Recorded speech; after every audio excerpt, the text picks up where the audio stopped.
I love hearing these use cases, and kind of to take a lot of the examples that you've provided, the use cases, Samsara use cases over this episode. It seems like kind of the general idea here is to be taking something that previously might have been manual and making it automated, making it algorithmic. And so, things that previously might have been done in a spreadsheet are now done algorithmically and automatically. And so things like fuel costs, traffic patterns, bridge height can all be taken into account automatically. What are the kinds of organizational bottlenecks or hidden costs that you've seen when companies try to swap out human heuristics for algorithmic planning?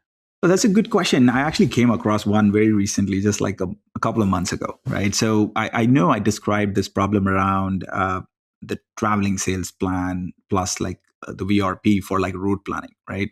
So we actually built this product on route planning. Let's let our customers, like, the goal we went out with is like we have to get the most optimal routes for our customers, right? Like, and a problem that gets an engineer excited. Okay, this is like an engineering algorithmic problem. Let's actually like build something great. Now, we built that product and then we got it out in front of some of our customers. And many of these organizations have a role called as like a route planner, who's actually like responsible to make sure these routes are made and ready to go for like dispatch the next day for the various routes that the person, that their fleet has to go deliver to, right? So as a part of our, like what I mentioned in terms of feedback loop with customers, like we went and showed them like, hey, like, these are the orders you need to deliver tomorrow. We created the most optimal routes. Here you go. And the person goes, wait, I can't recognize any of these routes. And they actually said something that was quite interesting. They were like, we have this driver, Sam, who's actually need to go do this delivery to this particular grocer, and they expect them at like 10 a.m. tomorrow morning, right? Now, that's like human context that the route planner always had, and there was a lot more like human to human engagement reason for why they wanted it that way, right? Like, so they wanted to preserve some of the relationships that they had between driver to the actual customer of theirs.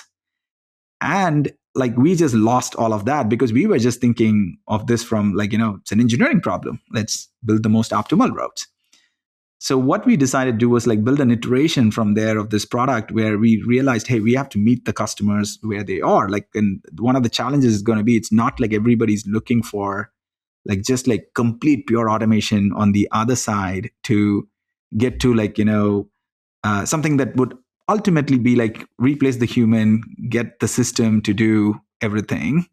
Whereas what effectively people wanted was like in an assistive experience. How do you get me operational leverage, but then don't sort of destroy what I've already built here in terms of like cultural value, the human connection, etc.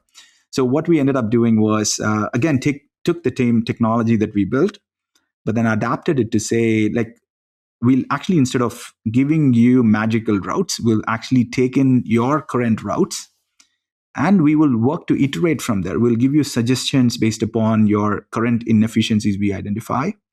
So we will bring you along in this journey in terms of the transformation. So you're getting to efficiency, but then we are also learning from you in terms of the human constraints that exist in these problems, right?